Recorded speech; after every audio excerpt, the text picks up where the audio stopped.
जय हिंद। आज हम लोग इंडियन पॉलिटी की पहली क्लास को शुरू करेंगे। आप सबको पता है कि पहले इंडिया अफगानिस्तान से लेकर बर्मा होते हुए श्रीलंका तक फैली हुई थी। अब जो हमारा इतना महान साम्राज्य है उसको कैसे कंट्रोल किया जाएगा, कैसे इस पे शासन किया जाता है, इस बात को आज हम लोग समझेंगे। देखिए, ये जो हमारा देश है, ये जो हमारा राज्य है, उस पे शासन करने के लिए नियम बनाए गए हैं। उस नियम को एक किताब में रखा गया है। उस किताब का नाम है संविधान, जिसको बोलते हैं भारतीय संविधान, इंडियन कॉन्स्टिट्यूशन। देश या राज्य पर कैसे शासन किया जाएगा, उसको कैसे कंट्रोल किया जाएगा, उसका नियम क्या होगा, उन सारी बातों को उसमें समावेश किया गया है संविधान में, जो एक बुक है।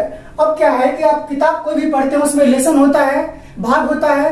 उसी तरह से उस बुक में 22 लेसन है, जिसको हम लोग बोलते हैं भाग, यानी कि भारतीय संविधान में 22 भाग है। अब क्या है कि जो भी लेसन होता है उसके अंदर में हेडिंग होता है, सब हेडिंग्स, जिसको आप लोग तीर का निशान देकर के लिखते हैं, तो उसी को बोलते हैं अनुच्छेद। अब क्या है कि 22 भाग में भी उसको अलग अलग बांट दिया गया है अनुच्छेद में। ठीक, तो सबसे पहले देश और राज्य को कैसे कंट्रोल किया जाएगा, इसको लिखा गया है 22 भागों में और 395 अनुच्छेद में, जिस बुक का नाम है भारतीय संविधान। ठीक, अब उसके बाद क्या है कि कोई अगर क्राइम कर दिए तो उस क्राइम के बाद पुलिस आपको कैसे लतियाएगी, जुतियाएगी, इसको लिखा गया है आईपीसी में, मतलब इंडियन पेनल कोड, जिसमें आप लोग देखते होंगे ना कि आईपीसी की धारा इतना के तहत मौत की सजा, फांसी की सजा सुनाई जो जाती है, तो उसको बोलते हैं आईपीसी, इंडियन पेनल कोड। अब क्या है कि पुलिस लतिया के आपको कहां भेज देगी, कोर्ट में, तो कोर्ट भी आप पे मुकदमा चलाएगी, आप पे धारा लगाएगी। ये हो गया। अब हम लोग समझते हैं कि ये जो 22 भाग है, उस 22 भाग को अलग अलग हम लोग पढ़ेंगे और इसमें जो अनुच्छेद है उसको भी अलग अलग हम लोग पढ़ेंगे। भाग 1 में जो है अनुच्छेद 1 से लेकर 4 तक विश्लेषण है। जब भाग 1 हम लोग कंप्लीट कर लेंगे, इसका मतलब कि आर्टिकल अनुच्छेद 1 से लेकर 4 तक हम लोग कंप्लीट कर लेंगे। ठीक है। अब अनुच्छेद 1 से 4 के बीच में क्या है, मतलब भाग 1 में संघ एवं उसका राज्य क्षेत्र, जो हमारा यूनियन है, जो हमारा स्टेट्स है, उसका क्षेत्र कहां तक है, ये सब इसमें दर्शाया गया है, ये सब बताया गया है, the union and it's territory. ठीक है। अब हम लोग बारी बारी से देखते हैं अनुच्छेद 1 से 4 को।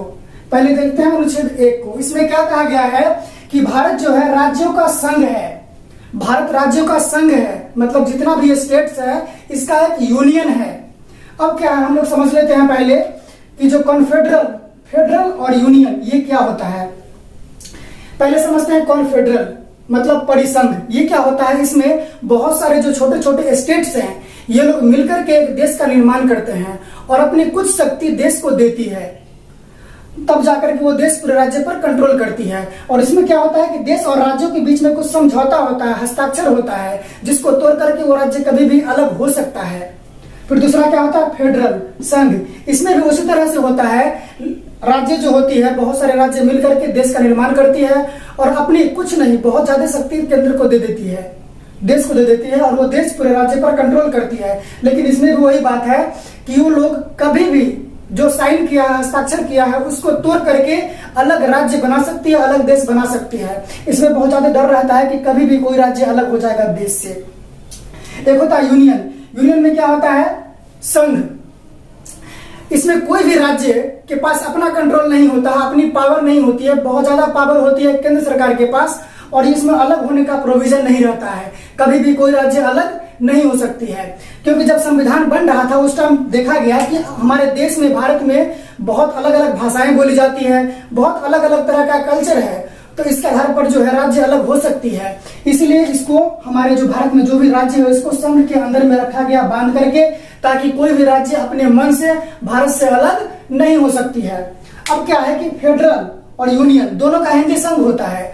तो अगर प्रश्न पूछता है एग्जाम में कि भारत जो है वो राज्य का संघ है, मतलब यूनियन है या फेडरल है, तो इसमें ऑप्शन में मारिएगा आप लोग कि यूनियन है, भारत राज्यों का यूनियन है। ठीक है, ये संघ दोनों का हिंदी सेम ही होता है, लेकिन यूनियन हमको मारना है।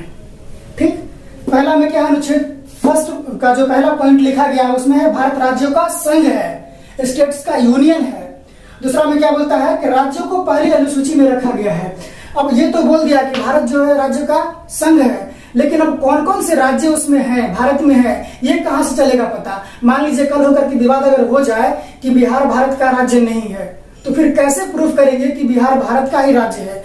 तो इसको क्या है, अनुसूची में रखा गया है, पहली अनुसूची में बांट दिया गया है। फिर यहाँ से बोलता है उसका उल्लेख अनुच्छेद 1 में नहीं है, अनुच्छेद 1 में सिर्फ इंडिकेट किया गया है कि आप जो है अनुसूची में जाइए, पहली अनुसूची में जाइए, वहां आपको भारत के राज्यों का लिस्ट मिल जाएगा कि कौन कौन सा राज्य भारत का है, कौन कौन सा राज्य भारत का नहीं है, वहां पर आपको लिस्ट मिल जाएगा। तो उसके लिए आपको रेफर करना पड़ेगा अनुसूची प्रथम, पहली में जाना पड़ेगा। फिर तीसरा क्या है कि भारत को जो है 3 प्रकार के क्षेत्र में बांट दिया गया है। मान लीजिए जिसका एरिया बहुत बड़ा है उसको बना दिया गया राज्य, टोटल 28 राज्य हमारे भारत में है।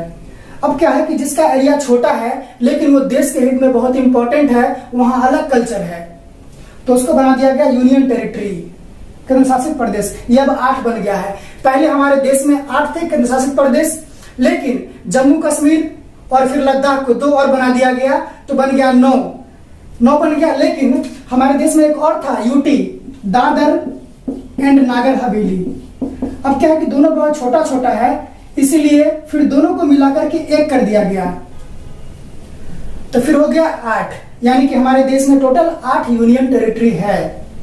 अब क्या है कि संविधान जब बन रही थी उस टाइम लोग दिमाग लगाए कि कल होकर के अगर मान लीजिए कि कोई दूसरे देश का राज्य उस देश में नहीं रहना चाहता है, अगर उसको हम लोग अर्जित कर लेंगे, जैसे बलूचिस्तान जो है वहां पे बहुत अशांति फैली हुई है, वो लोग पाकिस्तान का समर्थन नहीं करते हैं, वो लोग पाकिस्तान से अलग देश की मांग करते हैं। अगर हम लोग बलूचिस्तान को सपोर्ट करेंगे और उसको पाकिस्तान से अलग कर देंगे और बाद में जाकर के अगर उसको हम लोग हिंदुस्तान में मिलाते हैं तो उसको हम लोग रखेंगे अर्जित क्षेत्र में। अभी तक इसकी संख्या 0 है, लेकिन कल होकर के अगर हम लोग बनाएंगे भी तो इसको अर्जित में रखा गया है। संविधान लिखने वाले बहुत होशियार थे। सबसे पहले अनुच्छेद 1 में क्या लिखे कि भारत का जो भी राज्य है वो एक यूनियन है, वो एक संघ है, वो अपने मन से भारत से अलग नहीं हो सकता है, यानी कि उसके पास बहुत कम पावर है, वो कभी भी भारत से अलग नहीं हो सकती है। फिर अनुच्छेद 2 में क्या बोल रहे हैं कि कोई भी विदेशी राज्य है उसको संसद भारत में विलय कर सकती है राष्ट्रपति को सूचना देकर के, यानी कि संसद अगर राष्ट्रपति को पहले सूचना दे देगी तो किसी भी विदेशी राज्य को भारत अपने में विलय कर सकती है, अपने में मिला सकती है। जैसे देखिए कि 1959 ईस्वी में चीन जो है वो तिब्बत पर कब्जा करना शुरू कर दिया था। तिब्बत के लोगों को, परिवार के लोगों को बांट करके अलग अलग राज्यों में भेजना शुरू कर दिया। अगर किसी परिवार में 4 लोग हैं तो एक आदमी को किसी और राज्य में, एक आदमी को किसी और राज्य में, ऐसे करके उसके परिवार को तोड़ दिया। उस पूरे सिक्किम, वो जो तिब्बत था उसको पूरा तोड़ दिया ताकि वो लोग एक जगह पे नहीं रहे और फिर वो लोग चीन के खिलाफ प्रदर्शन नहीं करे एक अलग राज्य बनाने की। तो उस टाइम पे क्या हुआ कि सिक्किम जो था, सिक्किम को भी डर लग गया पूरा कि चीन हम पर भी ना कहीं कब्जा कर ले। तो सिक्किम क्या किया, भारत के पास आया, तो भारत ने इनका स्वागत किया। आप जानते हैं कि भारत में होता है वसुधैव कुटुंबकम, इसका फॉर्मूला चलता है। तो सिक्किम जब भारत के पास आया तो फिर संविधान में किया गया संशोधन 1974 ईस्वी में 35वां संशोधन। उसमें कहा गया कि सिक्किम जो है भारत का सह राज्य रहेगा, यानी कि पूर्ण रूप से राज्य नहीं रहेगा। वो लोग ठीक है, लेकिन सिक्किम वाले बोले कि आप भी तो ना कीजिएगा चाइना की तरह कि हमारा परिवार में अगर 4 लोग हैं तो एक आदमी को भेज दीजिए बिहार में, दूसरा आदमी को भेज दीजिए यूपी में, तीसरा को भेज दीजिए महाराष्ट्र में, इस तरह से नहीं ना। लेकिन भारत ने ऐसा नहीं किया। उनको जैसा अधिकार भारत के बाकी राज्यों को प्राप्त था वैसा ही अधिकार दिया गया और भारत के बाकी लोगों से जिस तरह का व्यवहार किया जाता था उसी तरह से उनके साथ समान व्यवहार किया गया, यानी कि उसके साथ कोई भेदभाव, कोई डिस्क्रिमिनेशन नहीं किया गया। तो वे लोग खुद 1 साल बाद 1975 ईस्वी में अपनी स्वेच्छा से बोला कि हम लोग भारत में विलय करना चाहते हैं पूर्ण तरीका से, जैसे भारत के अन्य राज्य रहते हैं उसी तरह से हमारा भी भारत राज्य हो, भारत देश होगा, हम भी उसी तरह से रहेंगे। तो फिर सिक्किम को भारत का 22वां राज्य 1975 ईस्वी में 36वां संविधान संशोधन के तहत बनाया गया, उसको अपनाया गया। इस तरह से सिक्किम हमारा 22वां राज्य बना 16 मई 1975 ईस्वी को 36वां संविधान संशोधन के तहत। अनुच्छेद 1 में पहले भारत के राज्य को सिक्योर कर दिया कि वो अलग नहीं हो सकता है। फिर अनुच्छेद 2 में क्या कहा कि भारत का संसद किसी भी विदेशी राज्य को भारत में विलय कर सकता है। फिर 3 में क्या बोलता है कि किसी भी राज्य के नाम, क्षेत्र या उसके सीमा में परिवर्तन कर सकता है, यानी कि पहले उसको मिला लो फिर उसके बाद तोड़ फोड़ जैसे मर्जी करना है वैसे कर दो। अनुच्छेद 3 में क्या बोलता है कि संसद जो है वो राष्ट्रपति के पूर्व अनुमति, मतलब उसको इन्फॉर्म करके, सूचना दे करके वो भारत के किसी भी राज्य का नाम, सीमा, क्षेत्र में परिवर्तन कर सकती है। यानी कि संसद पहले राष्ट्रपति को बोल देगी कि फोन कर दीजिए आप उस राज्य को, उसको हम तोड़ने वाले हैं, उसके नाम, क्षेत्र में किसी में भी परिवर्तन करने वाले हैं। तो राष्ट्रपति जी फोन कर देंगे। यहाँ पे राज्य का कुछ भी नहीं चलेगा, संसद अपने मन से किसी भी राज्य का, उसका नाम, उसका सीमा क्षेत्र में परिवर्तन कर सकता है। यानी कि वो कल होकर के अगर बोल दे कि रांची जो है वो झारखंड का नहीं बिहार का है, तो मानना पड़ेगा झारखंड को, इसमें झारखंड का कुछ नहीं चलेगा। या किसी भी राज्य का बॉर्डर जो होता है, सीमा क्षेत्र, उसको भी वो चेंज कर सकता है। ठीक, एग्जाम्पल देखिए कि मध्य प्रदेश से छत्तीसगढ़ अलग हो गया था 1 नवंबर 2000 ईस्वी को। इसमें क्या है कि ऐसा डिसीजन जो सरकार लेती है तो उसके पास मात्र 50% बहुमत होना चाहिए, और आप जानते हैं कि सरकार बनने के लिए भी 50% बहुमत ही होता है। यानी कि जो सरकार में है वो ऐसा डिसीजन ले सकता है। ठीक, हमारे देश में कितने हैं सांसद? 545 है, तो इसका आधा कितना होगा? 250 यानी 272.5। आधा थोड़ी कोई होगा सांसद, पूरा का पूरा मान लीजिए कि 273 अगर सांसद है किसी सरकार में तो ऐसा डिसीजन ले सकती है। फिर उसके बाद क्या हुआ कि उत्तर प्रदेश से उत्तराखंड को अलग कर दिया गया 9 नवंबर 2000 ईस्वी को। फिर बिहार को अलग कर दिया गया, सॉरी झारखंड को अलग कर दिया गया बिहार से 15 नवंबर 2000 ईस्वी को।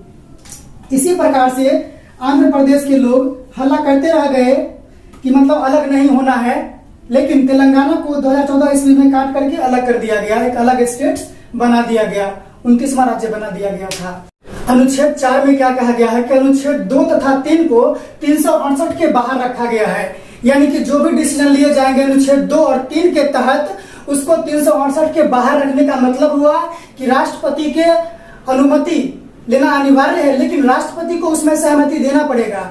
यानी कि जो भी 368 के अंदर में है उसमें राष्ट्रपति का सहमति देना अनिवार्य है, लेकिन इसको 368 के बाहर रख दिया गया है। यानी कि राष्ट्रपति को इसमें समर्थन, अपना सपोर्ट देना ही पड़ेगा। ठीक है, और अनुच्छेद 2 तथा 3 में डिसीजन जो भी लिए जाएंगे उसके लिए सरकार के पास 50% बहुमत का होना अनिवार्य है। यानी कि सरकार बनती भी है 50% बहुमत के साथ, और इसमें क्या राष्ट्रपति बाध्य होंगे, यानी कि राष्ट्रपति को सपोर्ट करना ही पड़ेगा, वो उस डिसीजन को रोक नहीं सकते हैं। फिर क्या है, मान लीजिए कि किसी भी विदेशी राज्य को अगर भारत में मिलाते हैं तो भारत का अभी जो भी वर्तमान में राज्य है उसको अनुसूची 1 में रखा गया है, उसका नाम लिखा गया है कि कौन कौन से भारत के राज्य जो हैं वो भारत के हैं। तो फिर अनुसूची 1 जो है उसमें हमको फेरबदल करना पड़ेगा, क्योंकि जो भी राज्य को मिलाए हैं उसका नाम उसमें ऐड करना पड़ेगा। अब क्या है कि अनुसूची 4 में जो है वो राज्यसभा के कितने सदस्य होंगे वो दर्शाया गया है, वो लिखा गया है। तो फिर जब भी राज्य का बंटवारा होगा या राज्य को मिलाया जाएगा तो राज्यसभा का जो संसद होगा उसकी भी संख्या में घटोतरी होगी या बढ़ोतरी होगी, तो फिर 4 भी प्रभावी होंगे। यानी कि अनुसूची 4 को भी चेंज किया जाएगा, बदलाव किए जाएंगे उसमें। अब देखते हैं, देखिए भाग 1 अनुच्छेद 4 1 से 4 जो हमारा कंप्लीट हो गया है।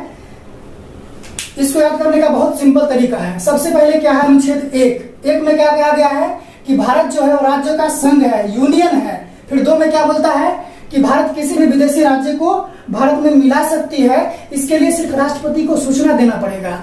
मतलब कि राष्ट्रपति को सहमति देना ही है, उनको सिर्फ इन्फॉर्म कर देना है, सूचना देना है। यानी कि राष्ट्रपति का उतना ही इज्जत हमारे देश में है, उतना ही वैल्यू हमारे देश में है जितना कि एक परिवार में फूफा जी का होता है। मतलब रूसे फूले उससे कोई मतलब नहीं है। ज्यादा अगर नौटंकी करेंगे, उस पर सहमति नहीं देंगे तो फिर राष्ट्रपति को महाभियोग लगा करके हटाया जा सकता है। राष्ट्रपति को प्यार से लतियाने को बोलते हैं महाभियोग, आपको हम पहले बता चुके हैं। अब क्या है, फिर अनुच्छेद 3 में क्या कहता है कि जो भी वर्तमान राज्य है, मतलब कि पहले विदेशी राज्यों को भारत में मिला लीजिए, वो बन गया वर्तमान राज्य। अब क्या है कि उसमें आप तोड़ फोड़ कुछ भी कर सकते हैं, उसमें आप चेंजिंग कर सकते हैं, उसका नाम, सीमा क्षेत्र किसी भी तरह से उसको चेंज कर सकते हैं। अब 4 में क्या है कि ऐसा करने के लिए आप जो भी काम कर रहे हैं, किसी विदेशी राज्य को मिला रहे हैं या किसी राज्य में आप फेरबदल कर रहे हैं, तो आपको सिर्फ चाहिए साधारण बहुमत। जो सरकार बनाने के लिए 50% बहुमत का होना अनिवार्य है, सिर्फ आपको वही चाहिए। इसमें राष्ट्रपति बाध्य होंगे, राष्ट्रपति आपको सपोर्ट करेंगे ही करेंगे।